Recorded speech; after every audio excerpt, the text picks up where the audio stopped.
an earthquake, y'all. It's a Friday. 7.7 earthquake just rocked the whole building, man. Like, it was really scary. Literally, our whole apartment was shaking. We got a big old crack in our wall. They evacuated the whole building, so we're outside walking around. Once they let us back in, hopefully they'll let us back in by the end of the day, because it's looking like it's going to be a long day.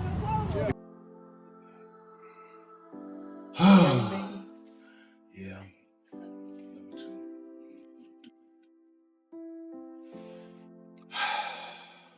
What's up, y'all? Hey, friends. I'm Dean. And I'm Kenisha. And we are the Beresfords. Wow. Yeah. So, we wanted to come to y'all raw and uncut this week and interrupt our normal programming to kind of give you guys an update on our earthquake experience. On life right now. Yeah, in life right now. As you guys know, last week, Bangkok suffered from the aftershocks of the earthquake in Myanmar, and it devastated a lot of people. And we were actually affected by that very directly. Yes, we were in it. Yeah. We lived through it. And we just wanted to share and reflect with our community on the experiences that we had, what we've done since then, and just overall how it has shifted, literally and figuratively shifted our lives. Yeah. So right now we're actually shooting in our hotel room. We took a break from Bangkok. We flew out to Vietnam. We're in Da Nang currently, just to get a different, a change of scenery, just to kind of get out of those vibes, because it definitely shifted the energy of Bangkok. Yeah. And it's different. Yeah, it's definitely different. Definitely different. So let's start with that day. Yeah.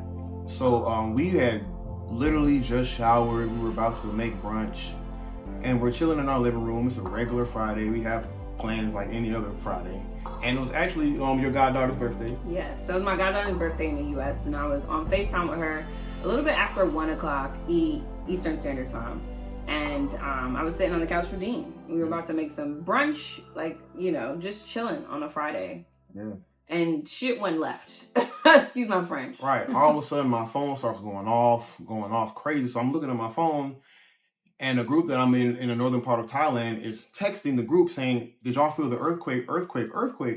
So of course I'm like, what? Mm-hmm. I tell Kenisha that there's an earthquake that happened in Chiang Mai. She's like, what? Yeah. And as soon as she said what, we start rocking. Crazy back and forth. So mind you, we live in a high rise. Okay? We're about 20-something floors up. 25 of 39 floors up. Yeah. 40 floors up. So we're rocking side to side, like violently rocking. Yeah. And so, of course, we're panicking at first. But, Kenisha, she's been in a few earthquakes before. And so she knew that, the safest thing to do was to stand on the doorways or stand on the tables. Yeah. So we immediately run to our doorways, and we're rocking back and forth, literally looking at each other in each other's eyes. Yeah. I mean, we could barely get to the doorways quick enough. Yeah, it was like the walk from the couch to the doorway was like, we're holding on to each other, just trying to get stable. And we can't, because the building is swag surfing. Literally. It wasn't a rumble. It was like, before swag surf, the beat drops, so you're kind of just here with it, and you just like this. But like imagine it's moving quicker than you want it to, and you can't stabilize yourself. Right. Yeah. And mind you, this is happening the whole time she's on the phone with her goddaughter. I'm on FaceTime, so it's not even just so she can see. She's like on the phone, like, what is happening? I'm like, girl, it's an earthquake. Like, what the hell? Unreal. Yeah. Unreal. Yeah. And so I've kind of experienced an earthquake in LA, but it was definitely nothing traumatic. So it was kind of like, whoa, that was crazy. Mm-hmm. And that was it. But this time, it was very scary, especially when I witnessed our wall cracking in half. Yeah. I think that was the point when I realized, I might actually die in this earthquake, yo. It got real intense. I mean, it was about 5 minutes. We tracked from when the messages came in the WhatsApp chat until about the time that we got a call from our friend to snap us back into reality. But in between those minutes that we were just holding on to the doorways, Dean's watching the wall crack on one, and we're facing each other. I'm in the doorway of our bathroom. He's in the doorway of our second bedroom, and we're looking at each other. I'm holding the phone in one hand, holding on to the door frame in another hand, and hoping that this building is not splitting in half, hoping that it's not turning over. Like, we didn't know what was happening. It's like all these things are fault. We hear so much crashing and cracking above us. We don't know if it's stuff from a neighbor upstairs, if it's the whole building coming down. 15 floors coming down on us. Like, we had no idea. And we also saw, like, we thought it was debris. Dean thought it was debris at first, but it's like the water from our pool, which is up on the 40th floor of our building, it's falling over. So you can see from the balcony, just like glistens of water kind of just floating in the sky as this building is like swaying us. And luckily, the way that our building sits, it's like narrow. It's long and narrow. And it's like, I mean, I don't know geography wise, but it's running this way while the streets are kind of like long across it this way, right? So it's like perpendicular to things. Yeah. And so the building is kind of just doing this. And we're going back and forth with it. You know, we're kind of like in flow with the building, trying and praying and hoping that it's not gonna flow this way or flow, over, man. You know. I'm getting chills just from thinking about it, just telling you guys and recanting all the events. It was definitely intense, definitely intense. And the most intense part about it was the fact that we were up so high. Like it was literally a sense of helplessness. It's like, I can't protect my wife. Even if I'm able to run down the stairs, the building's crashing down. Like, I only got X amount of seconds to get out. What can you do? And I'm starting from 25 going down. Like, it's not looking too good for us to make it out here if things do go bad. So it was definitely traumatic. Yeah. For me, it was like, you know, I've been, like Dean said, I've been in earthquakes before. One in LA and one that was in Virginia. I want to say 2011, 2012. But I was on the ground for the most part. So I did feel like the ground shifting under me, but I wasn't on the 25th floor of a building. Right. That is a completely tragic thing to experience because, like, there's nothing you can do. You can't jump out the window. You can't run down the stairs. You definitely can't take the elevator. So it's like, we literally said our last goodbye. We was telling each other that we loved each other. Looking each other in our eyes and really just meaning like, yo, you know, like. Yeah, it was scary. I love you. Yeah. Like, here with it, you know? And I'm telling my goddaughter on the phone, like, hey, girl, happy birthday. I love you're one of my favorite people in the world. I love you so much. And just fear, adrenaline, all these things, like, right? Your body's just having the reaction because it was not even 2 weeks ago that this happened to us. That this happened to many people throughout Asia, really, because it was felt in Laos, in China, in Vietnam, in Thailand, in Bangladesh, and it happened in Myanmar. And which is over 600 miles away. North of Thailand. So we were not supposed to feel all of that, but we felt all of it. Not as much as Myanmar, of course, as the center of it, but we felt enough that we were shaken. Yeah. Our hearts go out to Myanmar because they did get the impact. Yeah, the raw impact of the earthquake, and the death toll is almost at 3,000, which is very devastating. So our hearts go out to those families, and we're super grateful to even experience what we experienced in Bangkok. But that just goes to show you how strong the earthquake was. Like, I honestly think that the aftershock we felt definitely wasn't that 8.2. A lot of the media is trying to fearmonger and perpetuate, Bangkok suffers an earthquake. Yeah, they're showing the same building. They're showing the same building that fell. Different angles. And they're just trying to make it hype. But Bangkok, I'm not gonna lie, they did a pretty good job as far as the infrastructure of the whole town when the earthquake did happen. Like, things were weird, but the next day things kind of went back to normal. Yeah, later that day they go back to normal, but there is still that looming, like, you know, after an earthquake and you realize there's something you can't predict. Like, we literally felt like we had vertigo. Like, we did. For days. Yeah, days after the earthquake. We're in the room and I'm just kind of standing still and I'm like, am I rocking? Or did the ground move? Or even if the door slammed, we're like, oh. Yeah, like, you know, is that, okay, that's not it. Like, okay, real life PTSD. Like, anytime I go into an establishment now and I see a crack in the wall or something like that, or a chip in the wall, I'm immediately taken back to that moment where I saw the crack form in my wall, and that wasn't even the only damage. We had some tiles that kind of pulled up in the bathroom. Yeah, our doors to like the bathroom doors, you know, the room doors, the shower doors, they were all slamming against the wall, closing, shutting and opening as the building was swaying, which added to this like intensity that we felt. We're like, oh shoot, this is it. This is clearly it, because why else would the building be surfing like that? The earthquake started at approximately like 125, and it lasted till about 131. So a total of 5-6 minutes, we're swaying back and forth, just like waiting for it to calm down.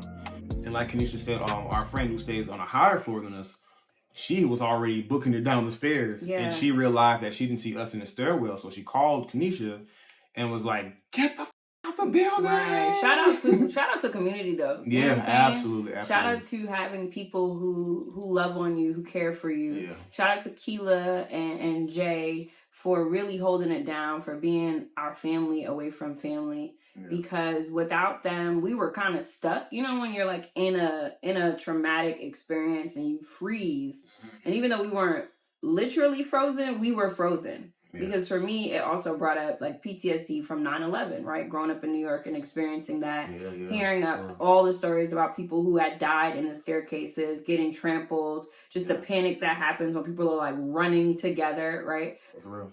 We were like, dang, we want to run out, but is the building coming down? Because if we run outside, what are we going to experience? Is it panic out there? Is it, all these things for 5 minutes. We're like evaluating quickly, right? You got to move.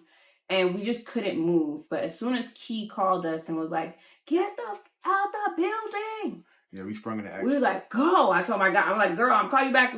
We got to go. And we weren't fully dressed at all. I had to throw on. I threw some on. I literally threw on my slides. My slides were on the wrong foot. For a little while, Dean had his shoes on the wrong foot. I had a little wrap from Bali tied around me, just threw on a shirt. Yeah. Luckily we were semi-prepared because we keep our important documents together. We keep things in the same place. We keep our money and our cards together. Right. So we grabbed what we needed. Dean had just went on a men's trip. Yeah, we did a men's trip to Koh Larn and Pattaya the day before. So I literally already had a backpack that literally had clothes, deodorant, our passports, wallet, phone chargers, everything, all the essentials that we needed. So that was a blessing. Yeah, so we grabbed that. I grabbed our MacBook because I'm not leaving the Mac. Okay. I grabbed the MacBook, grabbed our drive, because we got to do the content. We can't lose that. And we booked it down 25 flights of stairs. Out of here. And y'all know last year I messed my ankle up, and this was my first time literally having to like really run. Yeah. And let me tell y'all, my ankle is working. That thing was out, okay? Ankle is working. I booked it down the stairs so fast. Like out. I felt like Forrest Gump when he ran out of the braces when he was getting chased because he had to run. Yeah. I felt the same exact way. Yeah, man. So now I trust my ankle a lot more because of that. So right. Even with the shoes on the wrong feet, he was out. I was out of here, y'all. I was not playing. We were like just running down all these stairs, passing people along the way.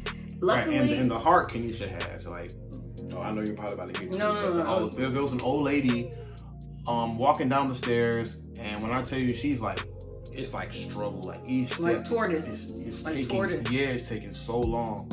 So me, I see it, but I'm kind of like, it was out. I want to help, but I want to get out of here. Yeah. And Kenisha has such a big heart.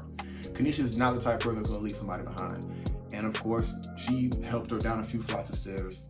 And so I guess she had family that was below us that was calling for her. And so I was able to let them know that she's right here. And they kind of met us halfway. Yeah. And we were able to hand her off to our family. And after that, we booked the last 8 floors down. I didn't know I want to say she was from an Indian country. I don't know. Yeah. I didn't understand anything that she was saying. I just seen her struggling. And I thought about my own grandma, I would hate for my grandma to be in such a situation and everybody's walking past her, and because of her age, she can't move as quickly as she wants to. That to me was like, I can't leave this woman behind, even if I got to just get her down a little bit of these steps.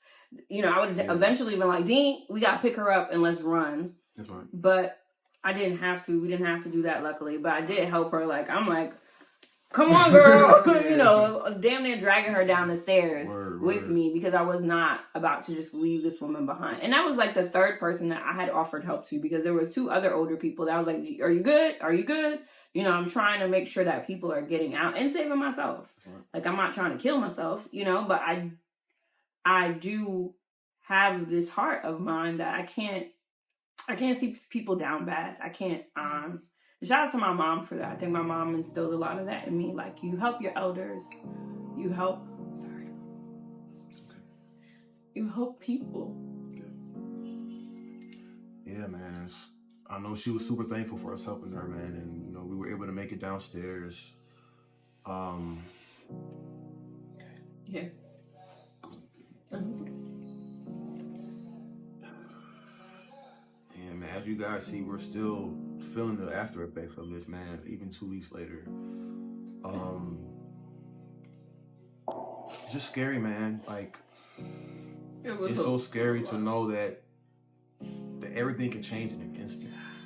You know, like I said, we had plans for that Friday. We had a karaoke night that night that we still ended up going to. Right. You know, yeah, man. It just changed so much. It changed the energy. Yeah, it shifted the perspective for sure. When we got down there, there's so much gratitude for making it to the bottom of all those stairs, yo. So many stairs. Yeah.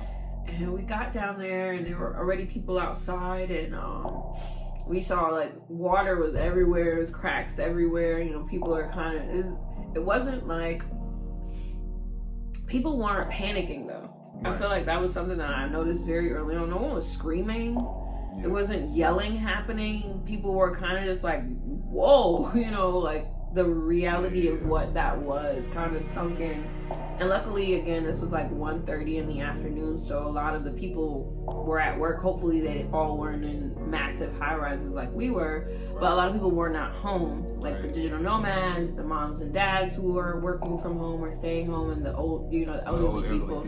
They were all there, and so we walk outside, and people don't got shoes on, people ain't got shirts on, people, you know. We had somebody that ran down with a whole pan over his head just to be safe. People outside in their drawers, barefoot. Right. And it was wild. As soon as we saw Keela and Joel, I just ran to Keela's arms and just let it all out. I had, like, as you can see, still emotional about it, but just in those moments, I was like, yo, what is happening right now? You know? When I tell you we have so much gratitude for life, because like we literally, it could have went left. Like, imagine if that earthquake, instead of hitting Myanmar, would have hit Bangkok. It would have been a whole different experience. And I know, you know, the media is showing that like a building did fall in Bangkok. It was a building that was already under construction and being built. So luckily, like, it wasn't full of people. I don't know how many workers, you know, tragically passed away because of that incident. I know there was also like buildings that cracked and split apart. There was a crane that fell, and that was also tragic. But Bangkok is like a massive New York. Yeah. There are buildings everywhere. There are high rises everywhere. And the fact that they were, for the most part, still standing in what we felt, to me, is divine. That is like God's love for those people and for the place, because that could have been so tragic.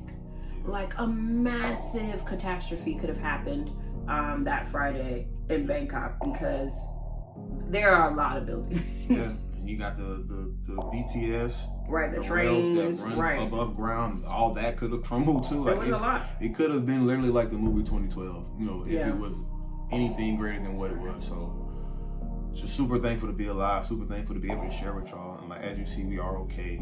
Still dealing with the after effects emotionally. Yeah. But for the most part, we are good, man. And it takes time for, you know, your body, your mind to integrate and process traumatic experiences. And as a life coach, I understand how traumas form and how you heal through them. And so we've really just been taking our time, you know, reminding our bodies that we're safe. The day that it happened, we went out with our people. We went to get some good food. We got a massage the next day. We still did karaoke that night with the community. Shout out to Adventures While Black. for still kind of just pushing through and gathering the people together so that we can, in the midst of chaos, celebrate life and celebrate just being together. And, you know, that bonded us. It really brought us together to just have the reminder that, my God, thank you God. Yeah, we have life, we have community, and we have a lot to be grateful for, I think. Yeah. So fast forward, right? Because now we're in Vietnam. We took time away from Bangkok just because it was very intense. We're still working through it with our condo to figure out we cannot stay on the 25th floor. Yeah, the high-rise life. Happening. I mean, we experienced it. It was great. I love the view. Yeah. But after this, we're definitely trying Time to to be a lot more grounded. You know, like A lot low-rise better. townhome. Whatever we gotta do to be closer to the floor, we're gonna get closer to the ground. Because that feeling of helplessness, I don't ever want to feel that again. You know, like, not to say I won't ever feel it again, but if I can help it, we're gonna do it. Yeah, I'm gonna stay on maybe the third, fourth floor. You know, 3 flights of stairs, no problem. And so, you know, through the experience, I think just debriefing for the days since then, we've like really reconnected with ourselves, right? This shift happened to everyone that was like in the vicinity of the earthquake. And so we have such a newfound appreciation for life. Not that we weren't appreciating it before, because you know from our, you know, videos and when you see us in person and wherever else, that we have such an appreciation. We're so grateful for everything.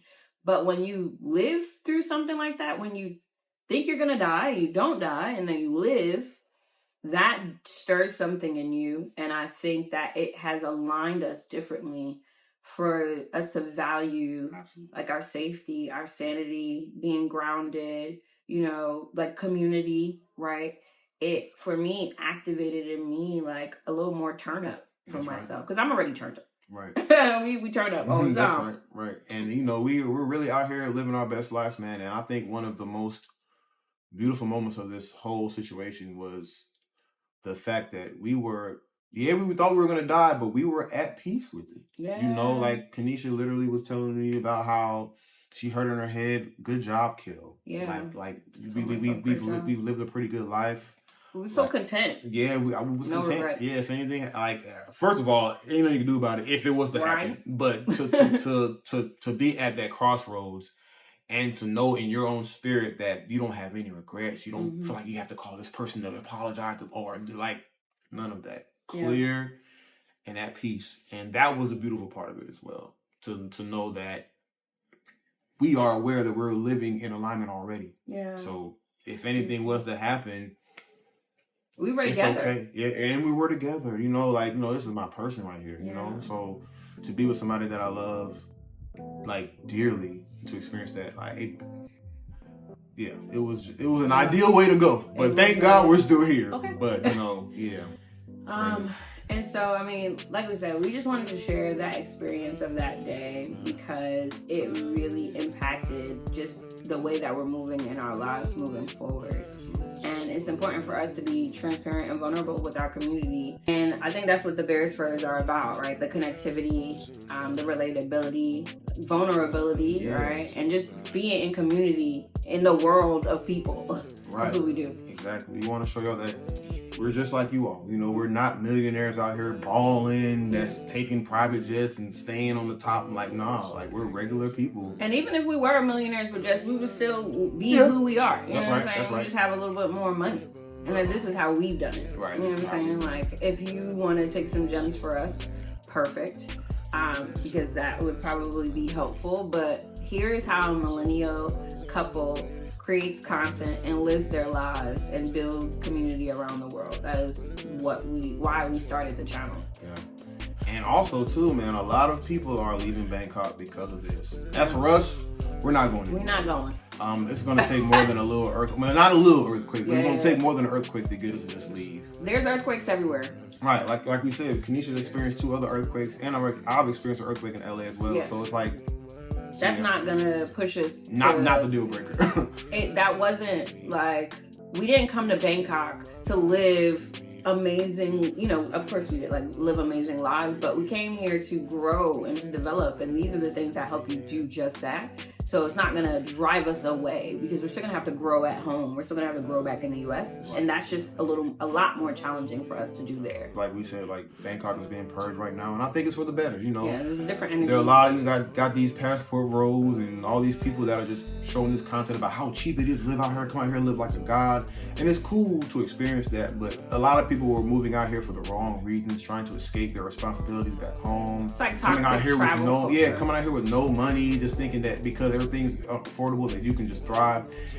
And it's that kind of energy that's tainting the spirit of Bangkok, in my opinion. Yeah. You know, so this was great. I mean, that's the beautiful side of this. You know, a lot of people who aren't supposed to be here are on their way out. Checking out. So shout out to, you know, everybody, however they're navigating with the tragic events of the earthquake. Shout out to you for just maintaining however you need to maintain. We always recommend debriefing and just making sure that you find a way to get grounded, because you can't do anything if you don't ground yourself first. And so we're going to keep doing that, and we're going to keep sharing that with you. And yeah, thank you guys for always supporting us. Thank you for rocking and rolling with us. We're so grateful to share all of this with you and be in community with you. Yeah, we just wanted to be raw with you guys, you know, especially people who have been following us from episode 1. Just wanted you to know how we really felt in the whole process of things. And of course, next week we will get right back to the travels of the Beresfords. So stick around, and we will see y'all next week. All right, friends, don't forget to like, comment, share, and subscribe, and ask us any questions. We love to hear from y'all. So thank you for continuing to engage with us, and we'll see you soon. Yep. Peace.